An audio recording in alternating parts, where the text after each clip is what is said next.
Face à l'attaque inédite des États-Unis et d'Israël, est-ce que l'Iran peut résister ? En à peine quelques heures, le régime iranien est décapité. We're less than 100 hours into this operation, and we've already struck nearly 2,000 targets with more than 2,000 munitions. Et pourtant, une semaine après le début de la guerre, l'Iran n'a pas déposé les armes et continue de répliquer.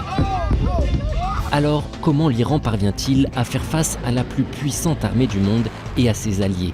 Et combien de temps est-ce que ça peut durer ? Les experts que nous avons interrogés mettent en lumière au moins 3 éléments de la stratégie iranienne. Premièrement, une organisation décentralisée. C'est une leçon qui a notamment été tirée de précédents affrontements. Lors de son attaque en Iran en juin 2025, Israël avait commencé par tuer plusieurs hauts gradés iraniens, désorganisant la hiérarchie militaire pour la contre-attaque. Les Iraniens privilégient donc désormais ce que les experts appellent une défense en mosaïque. It seemed that they authorized local units to essentially choose targets and launch their missiles and drones. And so that makes the command and control structure far more resilient and harder to defeat, frankly. Les autorités iraniennes sont d'ailleurs assez claires sur cette stratégie. Nous avons eu 2 décennies pour étudier les défaites de l'armée américaine. La défense en mosaïque décentralisée nous permet de décider quand et comment la guerre prendra fin. Mais ce que savent aussi les Iraniens, c'est qu'ils n'ont pas la même puissance que les Américains. Ils sont lancés dans une guerre asymétrique, avec des capacités différentes. Ils ne cherchent pas à gagner la guerre, mais espèrent que leurs adversaires renoncent. Le point le plus notable, c'est la façon dont l'Iran mène ses bombardements. Quantité, cible choisie, type d'armes utilisées. D'abord, les quantités. Au cours des 2 premières journées, il semble que les Iraniens aient tiré de 200 à 300 missiles par jour et qu'ils aient tiré 400 à 600 drones par jour. Donc on est de 600 à 1000 projectiles par jour, ce qui est beaucoup. Ensuite, leurs cibles. We're in the 3rd day of the American and Israeli war against Iran. In response, Iran continues to widen the war, targeting most of its Arab neighbors and Israel.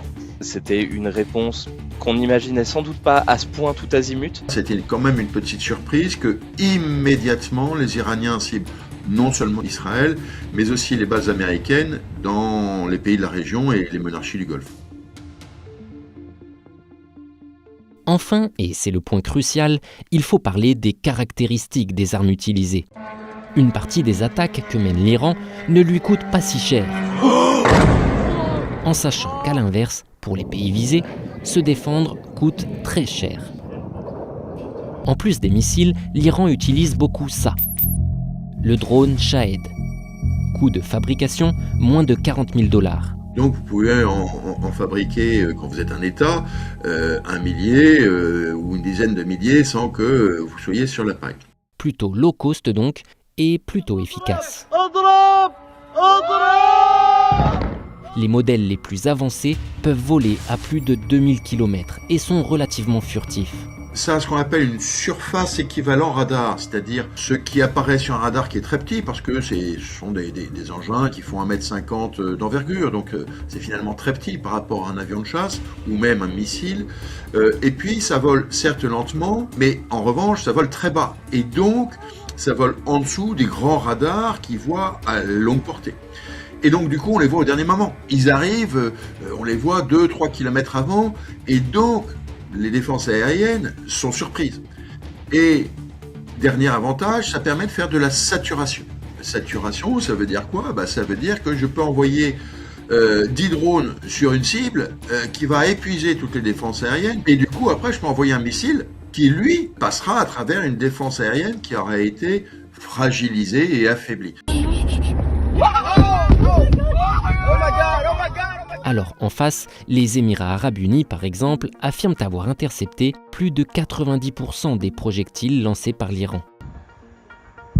Mais leur défense aérienne, conçue surtout pour faire face à des missiles rapides et puissants, leur coûte donc très cher. Un intercepteur a toujours coûté plus cher que le missile qui doit intercepter.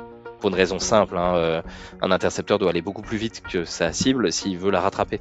À moins d'être positionné sur la trajectoire, ce qui est pas toujours possible, vous avez de toute façon besoin d'un moyen qui a un système radar alors que l'autre en face n'en a pas. Vous voyez ce que je veux dire? And part of this is also because you generally use 2 interceptors to basically increase the probability that you get a kill. And so just by that mathematics, it's more costly for the defender.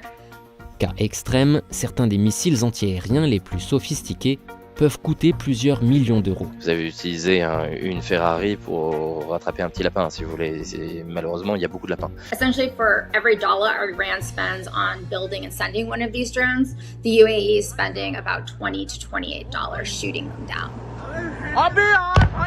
Alors, il existe des solutions de défense moins coûteuses face aux drones, expérimentées notamment en Ukraine face à la Russie.